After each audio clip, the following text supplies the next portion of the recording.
In our last episode, we explored the critical distinction between management and leadership and the importance of making the leadership leap to drive meaningful, transformative change. We delved into the mindset and practices of effective leadership, from problem finding and empowerment to creating a compelling vision and modeling the change we seek to create. Today, we're building on that foundation and tackling another crucial aspect of leadership in today's fast-paced, ever-changing world. It's navigating change and cultivating resilience. Because let's face it, change is not just a constant in our organizations, in our lives. It's an accelerating force that is reshaping everything from the way we work and communicate to the very fabric of our society and economy. Let's get it. Welcome to Bred to Lead, the podcast that empowers you to unleash your leadership potential in making a lasting impact. I am your host, Dr. Tayler Jacobs, and I'm on a mission to help you cultivate the mindset and skills to lead with purpose, authenticity, and heart.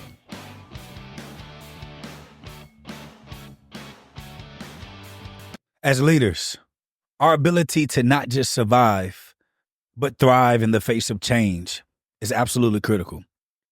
It's what allows us to adapt and innovate in the face of new challenges and opportunities, to bounce back from setbacks and failures, and to inspire and empower our teams to do the same. But here's the thing. Navigating change and cultivating resilience is not just a matter of having the right strategies or tools. It's about developing the right mindset and inner resources to meet change with courage, flexibility, and grace. It's about cultivating the mental, emotional, and spiritual capacity to lead ourselves and others through the inevitable ups and downs of growth and transformation. And that's what we're here to explore today. Drawing on the latest research and insights from psychology and neuroscience and leadership studies, as well as the hard-won wisdom of change leaders and practitioners. We'll dive into the art and science of navigating change and cultivating resilience. We'll look at the common challenges and pitfalls that leaders face in times of change, from resistance and uncertainty to burnout and overwhelm. We'll explore the key mindsets and practices that enables us to meet those challenges with agility, adaptability, and strength. And we'll provide practical tools and strategies for developing resilience in ourselves, our teams, and our own lives, so that we can not just weather the storms of change, but harness them for growth and transformation. So whether you're leading a major organizational transformation, navigating a personal or professional transition, or simply trying to keep up with the accelerating pace of change in our world, this episode is for you. It's about developing the inner resources and outer skills to lead with clarity, conviction, and resilience in the face of uncertainty and adversity. And it's about empowering yourself and others not to just survive change, but to thrive in it. But before we dive into the strategies and practices of resilient leadership, let's take a step back and define what we mean by change and resilience in the first place. Change in its simplest form is any significant alteration or transformation in the state or condition of something over time. It can be positive or negative, planned or unexpected, incremental or radical. But whatever its form or magnitude, change is inevitable and an integral part of life. From the cellular changes that occurs in our bodies every moment to the social and technological changes that are reshaping our world. In context of leadership in organizations, change can take many forms. From shifts in strategy or structure to mergers and acquisitions, to digital transformation and disruption. It can be driven by external factors like market forces, technological advances, or social and political upheaval, or by internal factors like new leadership, cultural shifts, or performance gaps. But whatever its driver or manifestations, change is rarely a smooth or linear process. It often involves uncertainty, complexity, and resistance, both from ourselves and from others. It can challenge our assumptions, disrupt our routines, and push us out of our own comfort zones. It can evoke a range of emotional responses from excitement and anticipation to fear and anxiety to grief and loss. That's where resilience comes in. Resilience is the capacity to adapt and bounce back in the face of adversity, stress, or change.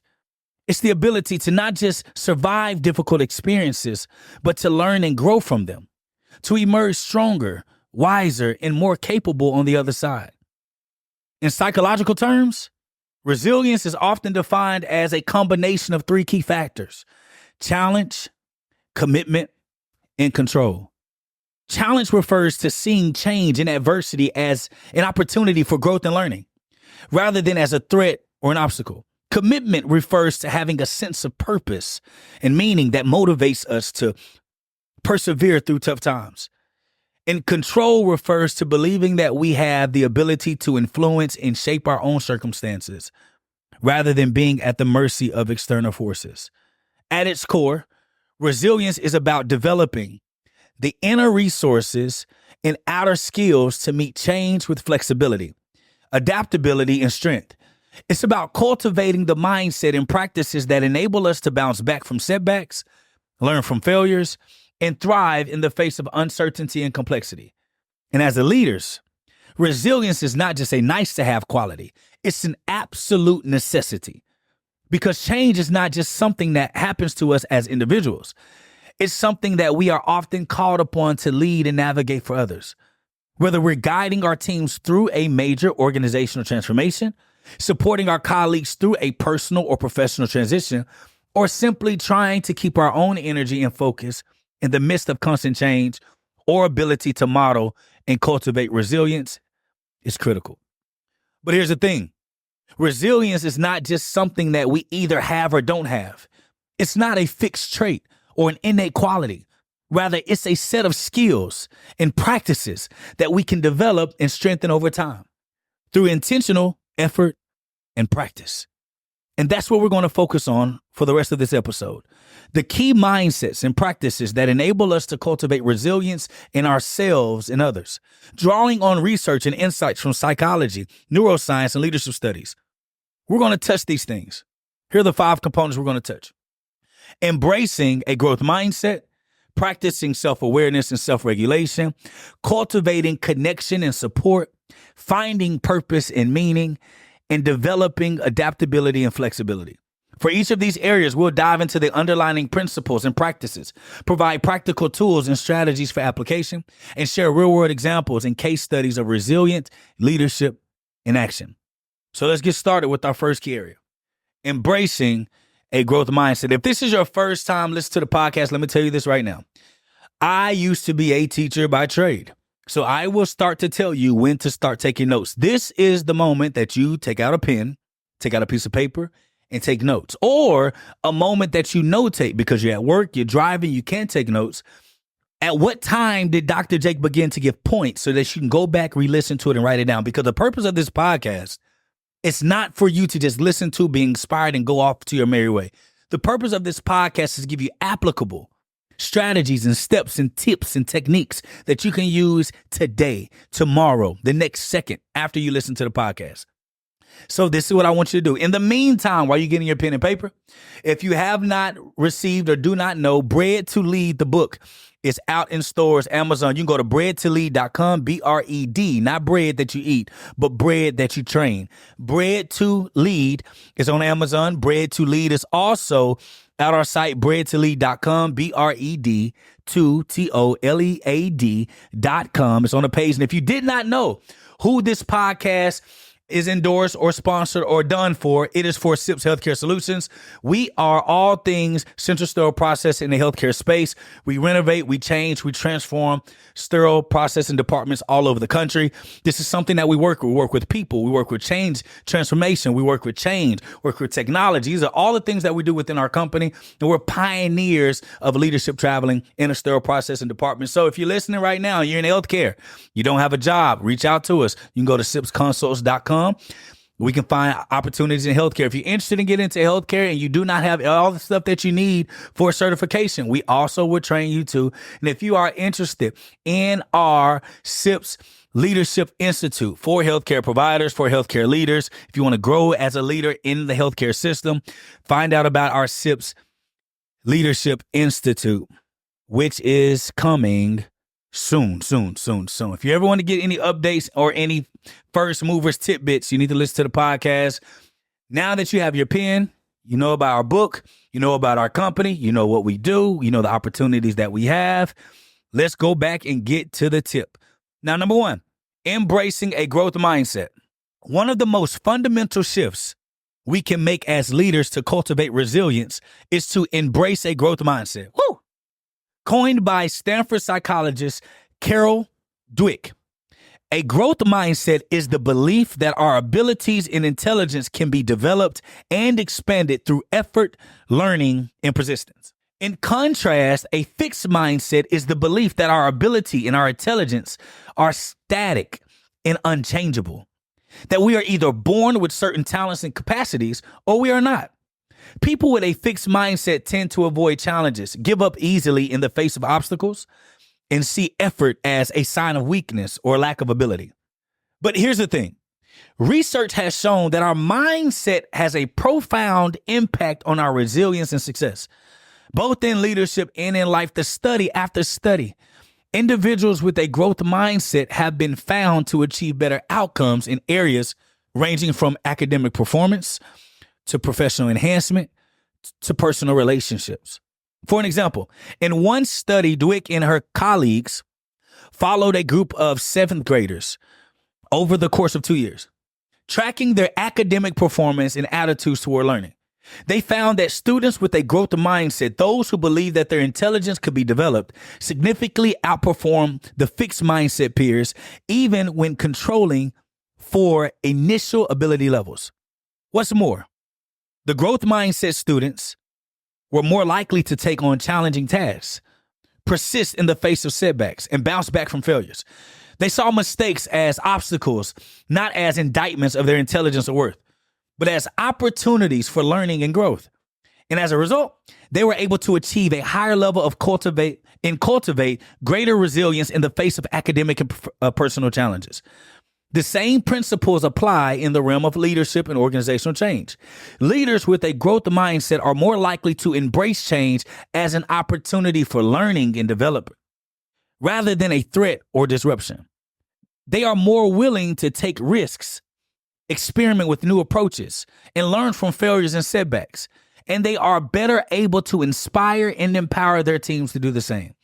So how can we cultivate a growth mindset in ourselves and others? Here are a few key practices. A, we're still in one. This is just 1A. 1A, reframe challenges as opportunities. That's what you got to do. When faced with difficult situation or obstacle, take a step back and ask yourself, what can I learn from this experience? How can I use this challenge to grow and develop as a leader? By reframing challenges as opportunities for learning and growth, we can shift our mindset from one of fear and avoidance to one of curiosity and engagement. 1B, embrace failures as feedback. In a growth mindset, failure is not a reflection of our intelligence or worth. It's simply feedback on what we need to learn and improve. When we experience a setback or failure, rather than beating ourselves up or giving up, we can ask, what can I learn from this experience? What do I need to do differently next time? By embracing failure as feedback, we can use it as a springboard for growth and resilience. Let me pause here parenthetically for a second. If you ever find yourself around people that continue to use your past failures as a platform to look down on you, disregard anything that they say. If you're surrounded amongst people who use what you failed at in the past as a way to stab against you, and you allow that to change how you feel about yourself emotionally, you need to change that immediately. Here's why. This is what I learned. The moment I took the sting away from people trying to make me look bad because of certain failures that I've had, when I took that sting away and when I failed, I saw that it was a way for me to learn and grow and develop. It makes them look real crazy. When they say, oh yeah, but you failed at this, of course I did. And it still outproduced anything that you put to the table. I remember when my company went through this weird time before I joined SIPS, my firm that I founded, I started, we lost like $4.5 million in 45 days because of a bad partnership, and I overlooked a bunch of red flags, and it almost collapsed the company. We had to revamp, change a whole lot of stuff because we were a debt-free. We're a debt-free company. We were cash heavy, reserve heavy, so that hit us bad. And so what I found was that a lot of people who didn't achieve half of a percent of what I've done in my early age of leadership and growth and building businesses, those were the ones that were using like these little pitchforks to poke at me about mistakes or what I should have done or what I couldn't have done. And one thing that's pointed out to me, my mentor said, if they could have done it, they would have did it. And if they would have did it, they would never ridicule you, because what happened to you has happened to every great businessman or woman that's crossed this planet. See, those that are wanting and they understand the cost that it takes to take a risk and do something great, they understand that with great risk comes great failure, but great learning opportunities right after. If they are being a stickler of the things that you've done wrong that you fixed and they stay in that world, keep them there and don't bring them back. Because you have to learn how to embrace failure as feedback if you truly want to see yourself succeed as a leader. Listen, I will fail at something. I will look and say, yep, it didn't work. Let's try again. Because what I cannot afford is for my self-confidence and my belief in myself to be diminished because someone who was scared to risk it or who never have been in my shoes before, it's easy for them to give advice from the stands. Here's another example. It's easy to tell an NBA basketball team and a coach what they should have done on the court when you're a coach for Little League, you struggle at the Little League level and they're winning on the big league level. So sometimes you also have to consider the source of your criticism. If you consider the source of your criticism, it'll definitely help you mitigate the emotions that are stirring up inside of you that will end up changing your environment. Your emotional state controls your environment. So you have to celebrate learning. You have to be thankful to God that you made mistakes, that you've learned. Because think about your life now. The decisions that you make are not from the successes that you had. They're from the failures that you had in your life that help guide you in the decisions that you make today. Okay? Always remember that. 1C, cultivate a love of learning. A growth mindset is fundamentally about the love of learning.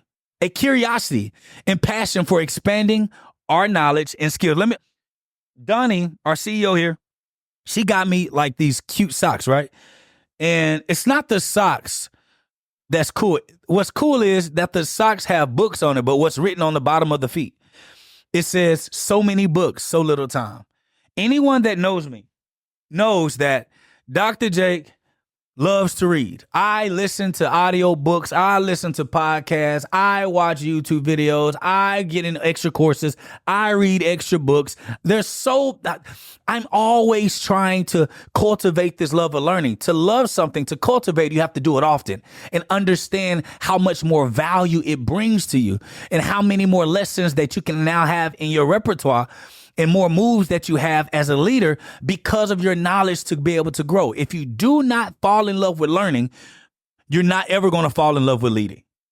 1D, celebrate effort and progress. In a growth mindset, effort and progress are just as important as outcomes and achievement. As leaders, we can reinforce this mindset by celebrating and acknowledging the hard work and the incremental improvements of our teams. Rather than just focusing on the end results, by valuing and recognizing effort and progress, we can create a culture of continuous learning and development. Embracing a growth mindset is not always easy, especially in a world that often values and rewards fixed traits like talent and intelligence. But by intentionally cultivating the practices and the habits of growth mindset, we can develop greater resilience and adaptability in the face of change and uncertainty. And we can inspire and empower our teams to do the same. Listen, I remember growing up and playing basketball and feeling like I was so far behind because all of my little natural attributes came last. So I had to actually learn the game of basketball. All of my friends that could jump high, that were super fast, that just had these innate abilities that took a while for my body to develop into, Everywhere they heard, they were great. They were amazing. There's nothing you could do. There's nobody can stop you. You're going to be doing all these great things. But by the time my body caught up to me learning and training, I blew past everyone that was considered to be better than me when we were younger. Why? Because that person was never put in any fire that challenged them to make them get better. Well, my father taught me every day what I did wrong. Their father told them every day what they did right and never talked about the wrong. What does that force? Now that creates them to be in an environment to where anytime they get critique or criticism, it crushes their confidence. And my dad built me on the failures. So if somebody gave me criticism, it didn't hurt me because he taught me how to learn from my mistakes. And if somebody bigged me up, I'm always asking, what can I do better so I can continuously learn and grow? As a leader, you have to adopt that same mentality. Somebody gives you kudos, now immediately reset that and say, what can we do to get better? I want to get better. I'm not telling you not to celebrate your successes. I'm telling you to understand that with every form of success, there are areas you can get better to develop to become a better leader for your team, for your family, for yourself, and for the world. Number 2, write it down. Practicing self-awareness and self-regulation. I just talked to my team today about this. Another key area of resilient leadership is practicing self-awareness and self-regulation. Self-awareness refers to the ability to accurately perceive and understand our own thoughts, emotions, and behaviors, as well as their impact on others. Self-regulation refers to the ability to manage and control our own responses and reactions, particularly in the face of stress or adversity. Okay? Together, self-awareness and self-regulation form the foundation of emotional intelligence, the ability to recognize and manage our own emotions.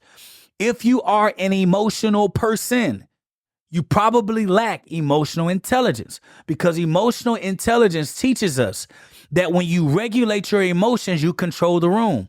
If you lead with your emotions and your emotions cause you to make decisions, have shouting matches, or already form a thought, if you're forming a thought about a person, an opportunity, a position, a leader through emotions, that will let you know that your EQ is not as high. Because logically, you have to control the emotions that you have. And I literally just talked about this today with my team, and I'm actually going to break down to you what emotions, the root word is. The root word of emotion means to move out, to move away, to remove, to stir up, to irritate. So when I'm emotional, I'm staring up, I'm moving out, I have strong feelings towards something. I'm stirring up my environment in my world that could cause and affect anything else that's positively moving forward. So control the type of emotions you want to display, and you can control your environment that you're creating. For an example, there was a study that was done by the consulting firm Korn Ferry, and they found that leaders with high levels of emotional intelligence were more likely to be successful in navigating organizational change and achieving business results. They were able to communicate vision and purpose, build trust and rapport with their teams, and manage emotional and psychological impacts of change on themselves and others. On the flip side, leaders who lack self-awareness and self-regulation are more likely to experience burnout, stress, and ineffectiveness in the face of change. They may react impulsively or defensively to challenges or setbacks. They may alienate, demotivate their teams, and struggle to maintain focus and resilience over time. So how can we cultivate self-awareness and self-regulation as leaders? Here are a few practices. Number 1, this is number 2A. 2A. Practice mindfulness and reflection. Write that down. Practice mindfulness and reflection. Mindfulness is the practice of paying attention to the present moment with curiosity, openness, and non-judgment. By regularly taking time to pause and reflect on our thoughts, emotions, and experiences, we can develop greater self-awareness and insight. This can be as simple as taking a few deep breaths before a difficult conversation, or as structured as a daily meditation or journaling practice. 2B, Seek feedback and input from others. Self-awareness is not just about introspection, which is inside. It's also about understanding how others perceive and experience us. As leaders, we can cultivate self-awareness by actively seeking feedback and input from our teams, colleagues, and stakeholders. This can involve formal 360-degree assessments, as well as informal check-ins and conversations. By being open to feedback and willing to learn and grow, we can expand our self-understanding and adaptability. Too many people lean on introspection to determine if if they have EQ or not, emotional intelligence. But you need to ask around you, because these are the people that are affected by how you allow your emotions to take advantage of you. And 2C, identify and manage triggers and stressors. Self-regulation is about managing our own responses and reactions, particularly in the face of stress and adversity. To do this effectively, we need to be aware of our own triggers and stressors, the situations, people, or experiences that tend to push our buttons or throw us off balance. By identifying these triggers and developing strategies to manage them, okay, we can improve our ability to stay calm and focus in challenging situations. Take a deep breath, reframe, and seek support to navigate it. And 2D, practice self-care and stress management. Self-regulation is not just about managing our reactions in the moment. It's about proactively taking care of ourselves and managing our stress levels over time. As leaders, it's essential that we prioritize self-care practices like regular exercise, healthy eating, sufficient sleep, and time for hobbies and relationships. By investing in our own well-being and resilience, we can show up more fully and effectively for our teams and our organization. Let me tell you something. Everybody, if you're a leader and you're a producer, everybody's problem is an emergency. If you are a leader and a producer, everybody's problem is an emergency. So don't get caught up in that. You have to regulate your emotions. I know you want to help, but you cannot help and save everybody, okay? You have to practice boundaries, self-care, stress management, because those are the things that will help you last longer. Leadership is a stressful practice. It's a stressful profession. And if you do not get a grip on your leadership and ability to control your emotions and to control your stress levels, to stay constant, you will always have hard ups and downs. And you guys know all the stories that we hear about amazing leaders and amazing business practitioners and amazing organizational leaders that end up having heart attacks and stressed out and eat bad and all these things. It's because we don't set boundaries and don't control our own stress levels. Number 3, cultivating connection and support is the third key area of resilient leadership. Cultivating connection and support. Write it down. As human beings, we are wired for connection, y'all, for the sense of belonging, validation, and care that comes from being part of a supportive community.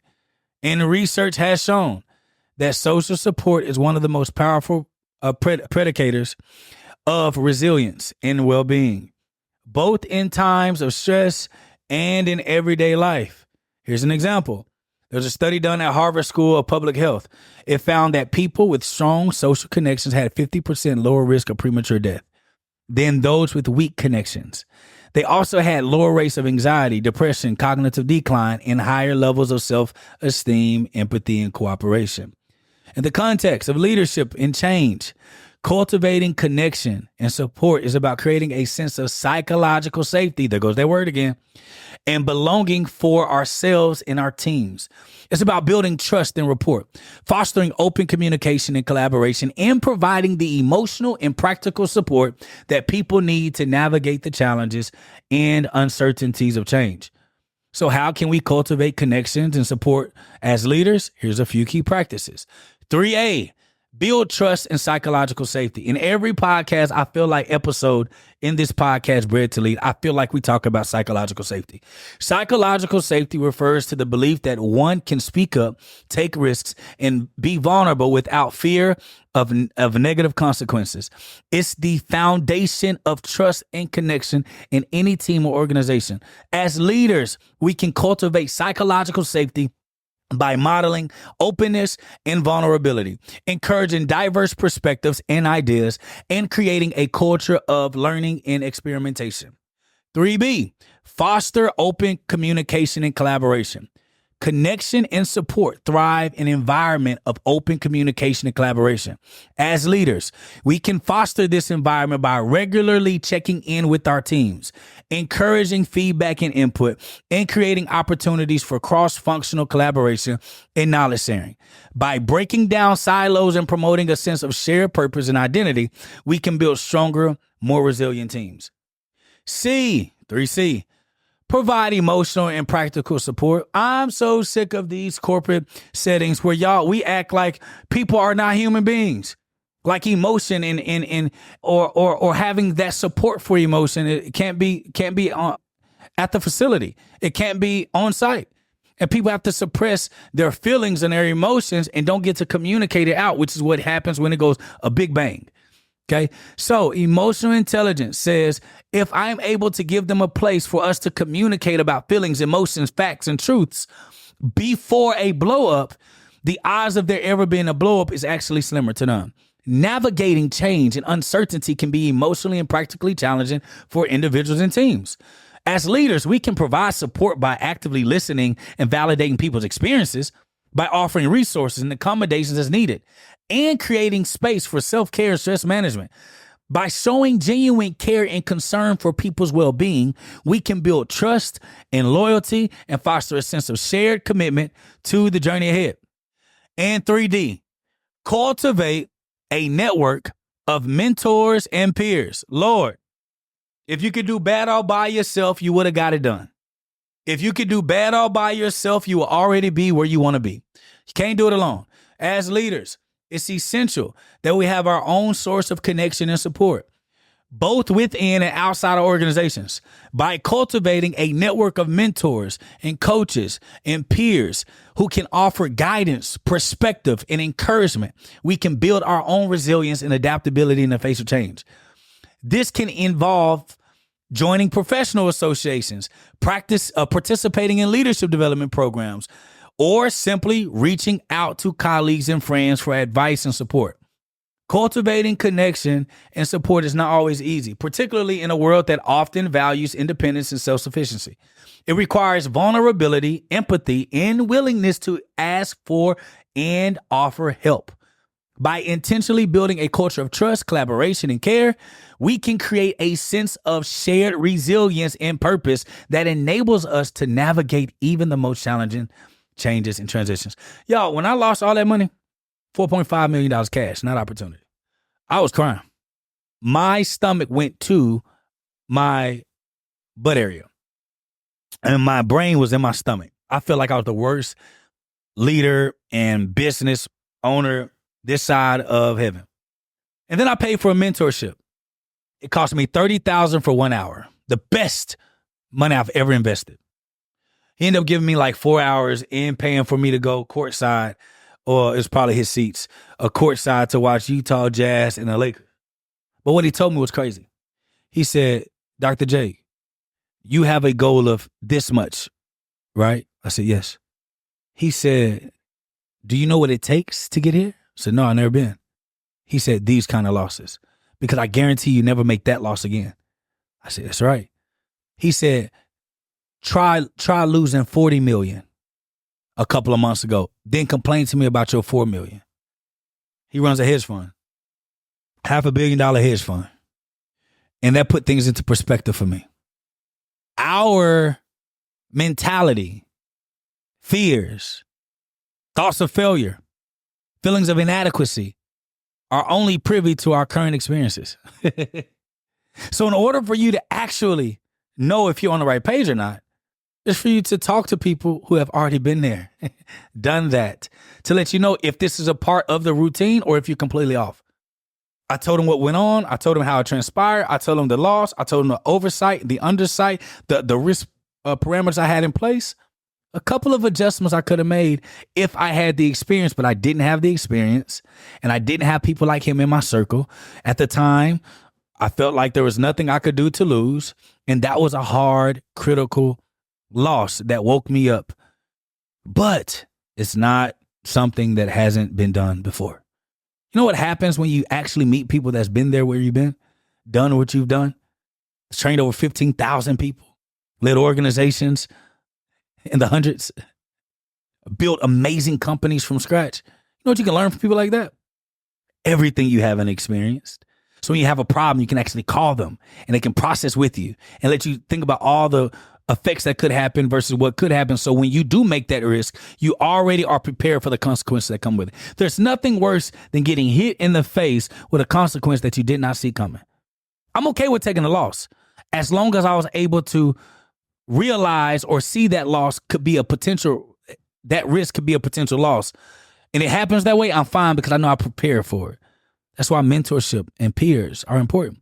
That's why if you're in healthcare, you should join SIP's Leadership Institute, where you can talk with peers that are all on a journey of leadership at different capacities. Number 4, the fourth key area in resilient leadership is finding purpose and meaning. Number 4, write it down, finding purpose and meaning. Purpose refers to the sense of direction, significance, and contribution that we derive from our work and our lives. It's the answer to the question, why do I do what I do? What difference do I want to make in the world? Research has shown that a strong sense of purpose is associated with a range of positive outcomes, including greater resilience, well-being, and performance. For an example, a study by the consulting firm Imperative found that purpose-oriented employees were 54% more likely to stay with their company for more than 5 years and 30% more likely to be high performers. So what does that mean? That means that in the context of leadership and change, finding purpose and meaning is about connecting our own sense of values and aspirations with the larger mission and impact of our organization. It's about finding the deeper why behind the work we do. I tell people all the time, you can always figure out how and what to do, but why and when to do it is different. And using that why as a source of motivation. And your why doesn't have to be like my children. No, your why can really be something that's just you. Nobody has control to tell you what your why is supposed to be but you. Why are you there? What impact that you want to make? Studies have also shown that people who actually care about making an impact with where they are actually see more growth, development, and opportunities for advancement, career and money-wise, than people that are just there to do the job. If you're there, you might as well find purpose of why you're there. What are you learning? There's so many people that I even talk to that want to be entrepreneurs that worked in corporate America. And I'm like, what did you learn from corporate America? Man, I was just there. Man, I hated being there. You're so focused on hating being at work that you don't get the paid training that you get for being on a job. You don't become a leader when you get promoted to a leadership role. You are a leader before you get promoted. My mentor told me this, and I probably already told you guys this too. Before I made my million, he said, you become a millionaire before you make a million. Because money is just currency, it's energy. It flows to whoever can hold it. So if you're not a millionaire already, it's going to, even if you make it, it's going to dissipate away from you. I said, ooh. So how do I become a millionaire? I walk like one, I talk like one, I act like one. How do I become a leader? I walk like one, I talk like one, I act like one, I process like one, my integrity is like one, my development's like one, my commitment to change and learning is like one. And I operate with purpose. Some people ask, if your company is doing so well, why'd you join SIPs? Because I don't move because my company is doing well financially. I move when there's purpose, when I can change something, I can be a part of creating something that can innovate in industry. Do you know what happens when we innovate the central store processing industry? How many more lives will be saved that we can get these equipment and these instruments to these doctors the right way? How many more hospitals can stay open? How many more families don't have to worry about anyone dying because of an infection? All of these things are important. 4A, write it down. Clarify your values and priorities. Purpose starts with a clear understanding of our own values and priorities, the beliefs, principles, and aspirations that guide our choices and actions. As leaders, we can cultivate this understanding through reflection, journaling, and value assessments, as well as through conversations with trusted mentors and peers. By getting clear on what matters most to us, we can make more purposeful and aligned decisions in our work and our lives. 4B, Connect your work to a larger mission. Stop just going to work just to do the job. Think about what larger mission can you be a part of. Purpose is not just about personal fulfillment. It's also about contributing to something larger than ourselves. As leaders, we can find greater meaning and motivation by connecting our day-to-day work to the larger mission and impact of our organizations. This can involve regularly communicating the vision and values of the organization, highlighting the positive differences that our products, our services, our initiatives make in the world, and celebrating the achievements and milestones along the way. Connecting your work to a larger mission is important. So as a leader, it is your job to make sure that your team understands the larger mission and are realistic about it. And you, as a growing leader, always connect yourself to the larger mission. It will keep you fully focused there to get the most out of your opportunities. I see too many people take advantage of opportunities by not going all the way in. 4C, find opportunities for growth and development. Purpose is often tied to a sense of learning, growth, and mastery. The feeling that we are developing our skills and capabilities in service of something meaningful. As leaders, we can cultivate this sense of growth and development by seeking out new challenges and opportunities, investing in our own learning and development, and supporting growth and development of our teams. You have to invest into your own education and growth, both personally and through your industry, as well as your teams. There's so many organizations that want people to be cookie cutter ready for leadership roles, but don't have enough money to pay a leader. You want a team full of leaders, but don't have the cap to pay a team full of leaders. So that's why that development track is important. Investing in their education, investing into their development. So through time, through their growth, through their value that they're bringing to the organization can save more money or make more money, which a lot more budget to actually pay them to have all those leaders in place. You can't expect to have an organization full of leaders, but not a budget to have it. So there has to be some type of leadership development track. 4D, reframe challenges as opportunities. We already said this earlier. Reframe them. My challenge, my failure is an opportunity. This obstacle is something I will conquer. Maybe not today. I may be getting my butt whooped tomorrow, but eventually I will have this obstacle's number. And when I do, you better believe it. I'm going to showboat my butt off. Let this obstacle know you ain't got nothing on me. What do they say? New level, new devils. What does that simply mean? A new obstacle. That's it, Dodo. Nothing big. There's going to be something that you go against that you've never experienced before. How can you beat something that you've never experienced before that has been on that level the whole time? Think about it. Now think about the expectations we put on ourselves to beat an obstacle on a new level that we've never seen. How crazy is that? That's why scripture says that we should consider it joy to go through trials and tribulations, because it's the trials and tribulations that endures our faith. What is faith? To believe it's already there and work as if it's already done. I believe that my goals, my dreams are already there waiting on me. I'm going to work today as if it's already done. That's faith. How do you know that? Because you have to know it exists. How do you know it exists? By knowing that whatever you're going through, whatever troubles and trials and tribulations that you're facing, you will get through it. It's just a matter of time for you to figure out that level. So stop putting so much on yourself when you don't even understand the levels. And the fifth one, our fifth and final key area of resilient leadership, developing adaptability and flexibility. Ooh-wee. Adaptability refers to the ability to adjust and modify our approaches, strategies, and behaviors in response to changing circumstances and demands. Flexibility refers to the willingness and ability to pivot and change course when needed, rather than rigidly adhering to predetermined plan or path. In today's fast-paced, complex, and uncertain world, adaptability and flexibility are essential skills for leaders at all levels. The challenges and opportunities we face are constantly evolving, and the strategies and solutions that worked in the past may not be effective in the future.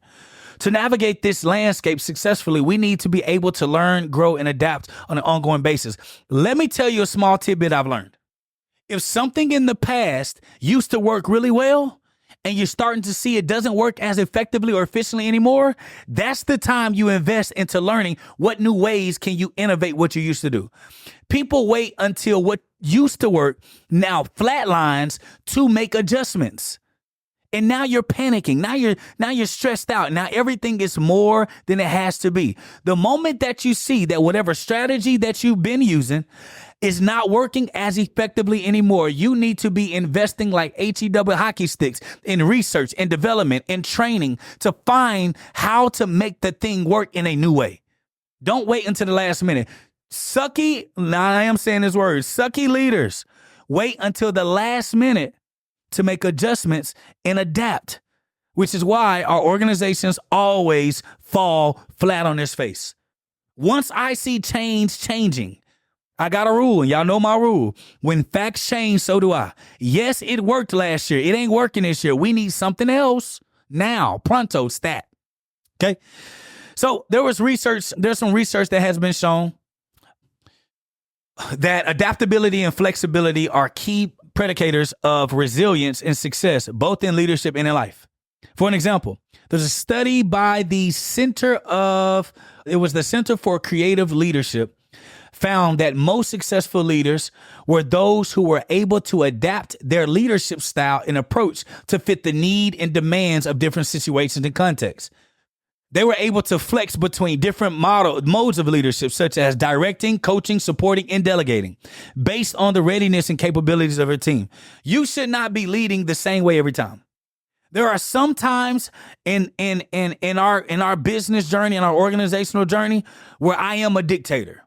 We're moving in this capacity because we don't have enough time for me to get your thoughts and your concerns from your perspective, especially when I know that you're not training, you're not reading, you're not developing as much as me.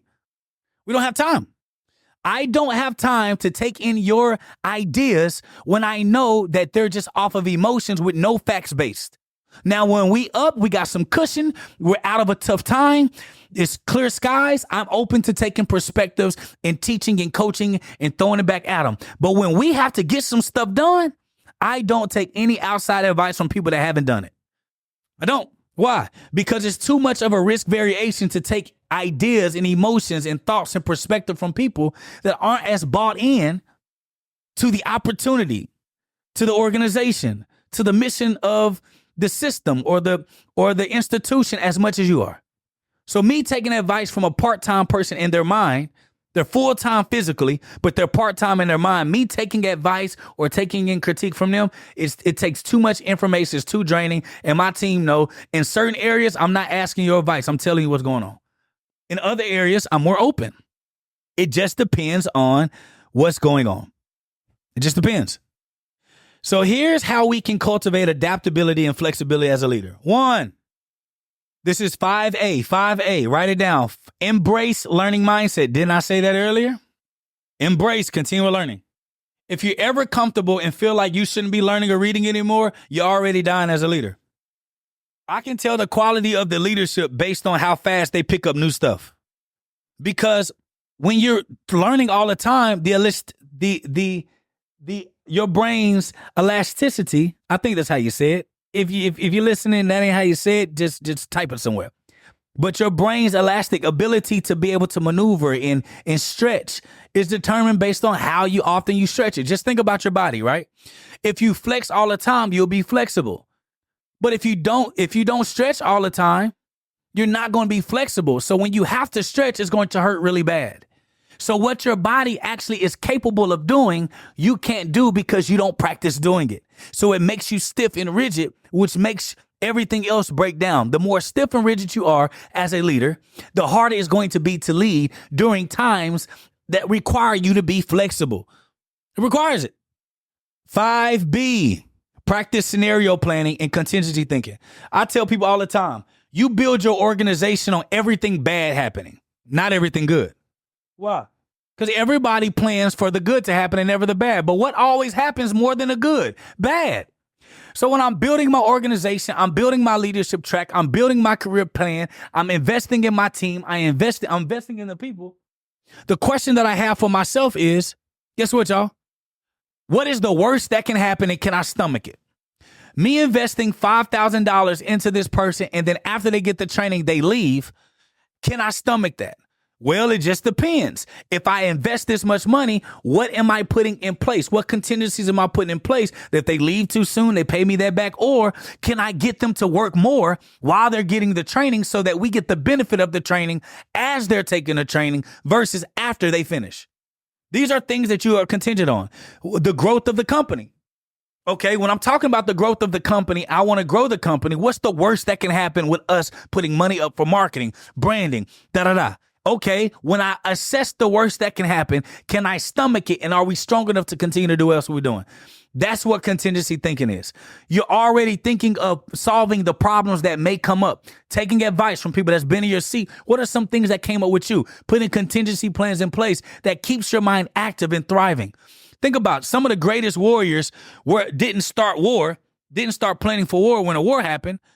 The most greatest warriors always kept their mind in war. So that when war happened, it's just practice. Just practice. 5C, foster a culture of experimentation and learning. We talking about this, y'all. We're repeating the same stuff. Guess what? Create a culture where experimentation within reason makes sense. Let them go through trial and error. It's fine. 5D, cultivate diverse perspectives and networks. Building with colleagues and peers and mentors with diverse perspectives and networks, but the same climb, the same successes, those are what give you diversity. Diversity is not just color. Diversity is perspective, environment, successes, industries, departments. That's diversity. So you want to surround yourself with diverse thinking, diverse thought, diverse people, diverse languages, just in the way people communicate.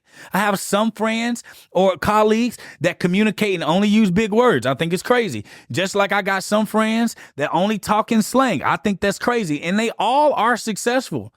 They all run multi-million-dollar organizations. But me grabbing from everybody now puts me in a space so I can communicate with anyone that's within my organization. Cultivating that diverse perspective is key as a leader. And not being so rigid in that helps you with that.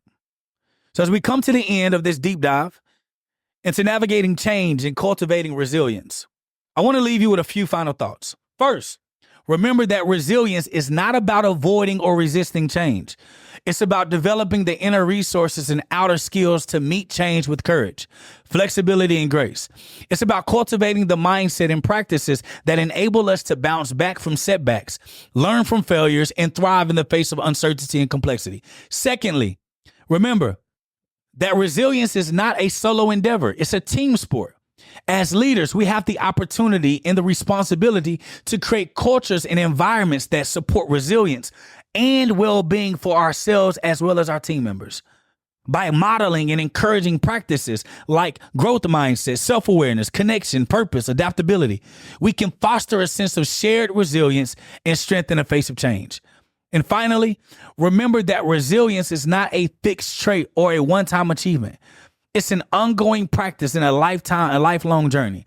Just like any skill or muscle, resilience requires regular exercise and development to maintain and grow over time. By committing to the practices and principles we explore today, and by seeking out ongoing support and growth, we can continue to cultivate our resilience and leadership capacity in service of our teams, our organizations, and our own well-being and fulfillment. As the Greek philosopher Heraclitus famously said, change is the only constant in life. As leaders, we have the opportunity and the responsibility to meet that constant change with resilience, courage, and grace, to develop the inner resources and outer skills to navigate uncertainty and complexity with clarity and conviction, and to inspire and empower others to do the same.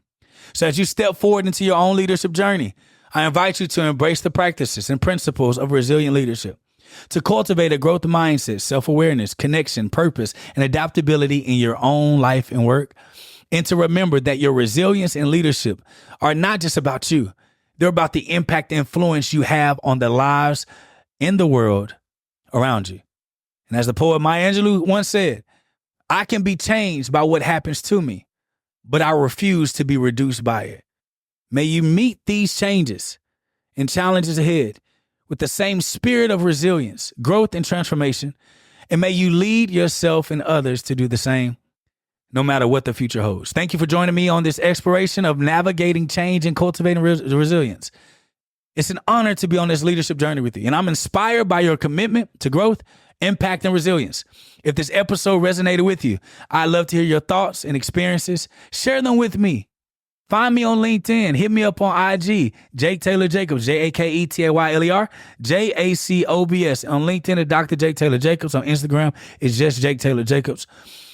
You can share this podcast, share with anyone, share this episode, and visit us at www.bred2lead.com to get access to the book, as well as the rest of our podcasts and information that we have coming up.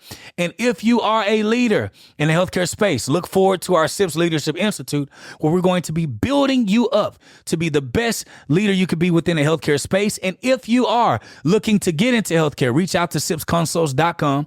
We have information on there at the site. You can reach out to us so you can figure out how to get in healthcare, how to change your career, and what certifications that you need that we provide that you don't have to go back to school for to get in healthcare. If you want a deeper dive into these principles, follow me on all platforms. Go and get the book, because this podcast is just an extended conversation based on our newest book, Bred to Lead. Okay. Until next time, keep leading with courage, compassion, and resilience. The world needs more leaders like you now more than ever. And together we can navigate the challenges and changes and create a future of growth, impact, and possibility for all. This is your host, Dr. Jake Tayler Jacobs. I love you. There's absolutely nothing you can do about it. Peace.